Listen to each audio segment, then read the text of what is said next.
What is the best diet? I'm asked this question all the time. Seriously, just the other night, actually, which is what prompted me to make this video. I was out at a group run, and as things go after a run, you're being social, you're talking to people, and somebody asked me what I do for a living, and I say I'm a dietitian, and he proceeds to ask me, hey, what's the best diet to follow? And I'm like, I know nothing about you. I know nothing about this person, what their goals are, their medical history. And so I state my go-to answer, which is there's not one diet that's the best. Nutrition's very individualized. It depends on your personal goals. And, you just got to find something that works for you. Moderation is key. And I just got to be honest, like as I was saying those words, I was like, blah, blah, blah. This is so boring. It's just the truth. It's a boring answer. And then this guy walked away probably feeling like I didn't help him at all. So I've got a better answer than that, and we're going to dive all into it today.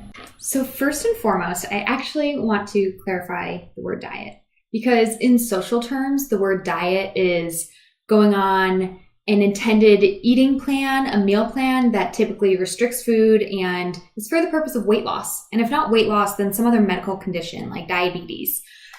So that's what socially, when people say diet, that's what they mean. But for me, I never use that word in that way.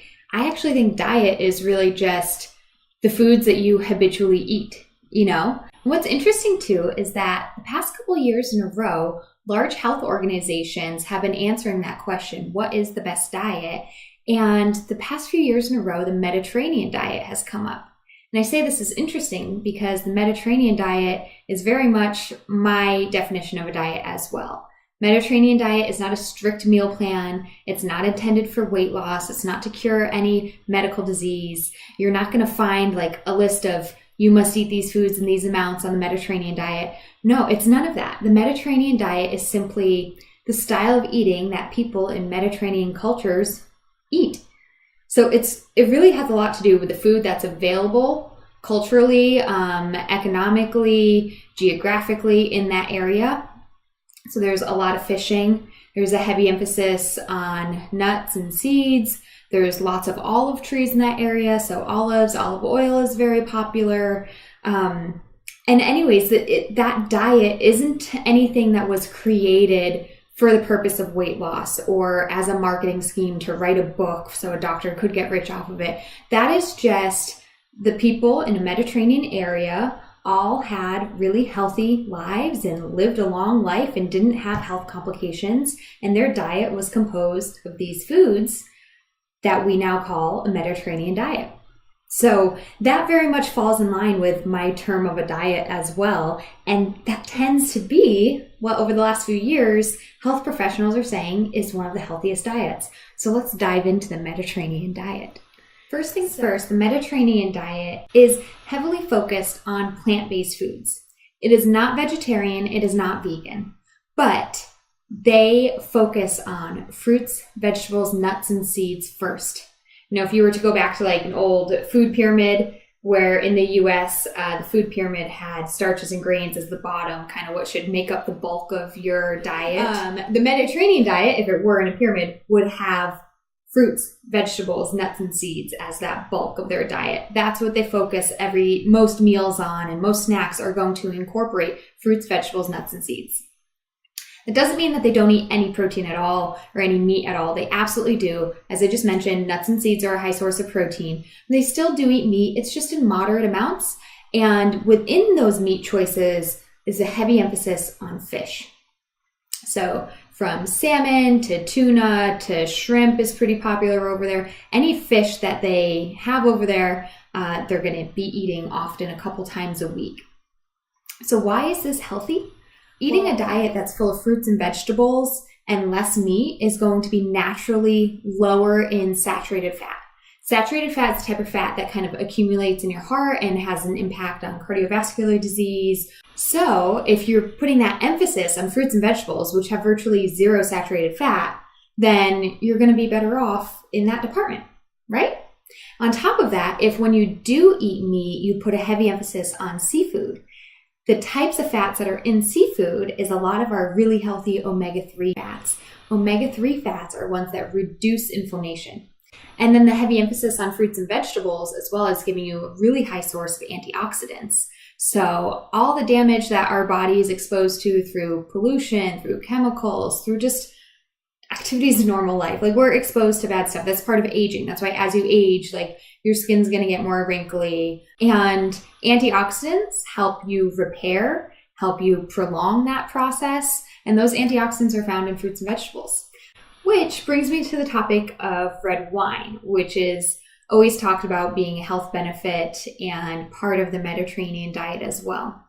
So wine, red wine, is made from grapes, and the skin of grapes is really, really high in an antioxidant called resveratrol. So here it's an antioxidant. And then on top of that, that antioxidant specifically can help with heart health as well. So you can see antioxidants, reduce inflammation, and heart health are our three main topics here.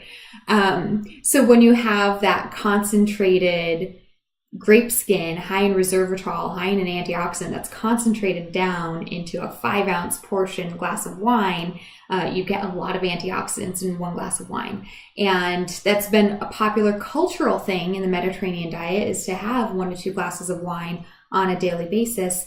And it works for them. So again, we can see that maybe alcohol has some benefits. The actual alcohol component of it has no benefit to our body, but that antioxidant component of what is the alcohol made of could have some benefits. So if you drink that in moderation, then you get some benefits out of the Mediterranean diet.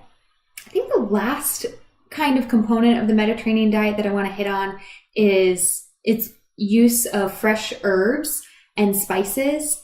So when they use salt, they use sea salt. Again, Mediterranean sea over there, but they use that sea salt in moderation, and they rely heavily on herbs, basil and thyme. They use spices to flavor their foods.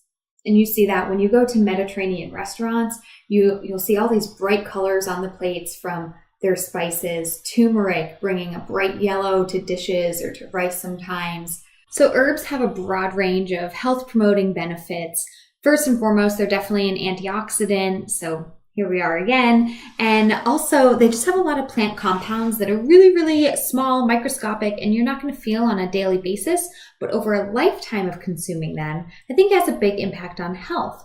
And that's why if you model your lifestyle after Mediterranean diet, it could really benefit you. But I think for athletes, one thing I want to note is that salt is definitely needed for our muscles and for electrolyte replenishment. So the Mediterranean diet might not encourage salt for athletes, but that's probably better for the average Joe who isn't an athlete.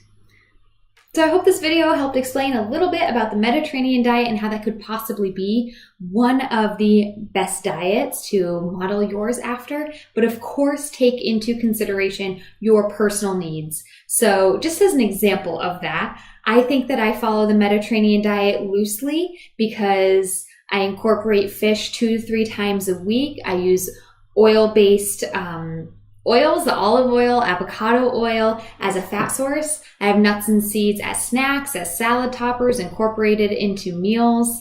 And I focus on whole fresh fruits. My grains are whole grains, so brown rice, quinoa, farro.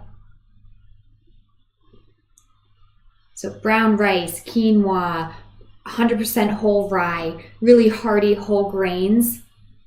The 2 things that I do differently from the Mediterranean diet are mostly because I'm of my athletic need. So I have a lot more protein than is usually recommended in a Mediterranean diet, and I do eat red meat. I feel the need for iron as a woman and as an athlete. I make sure to have red meat at least twice a week as well.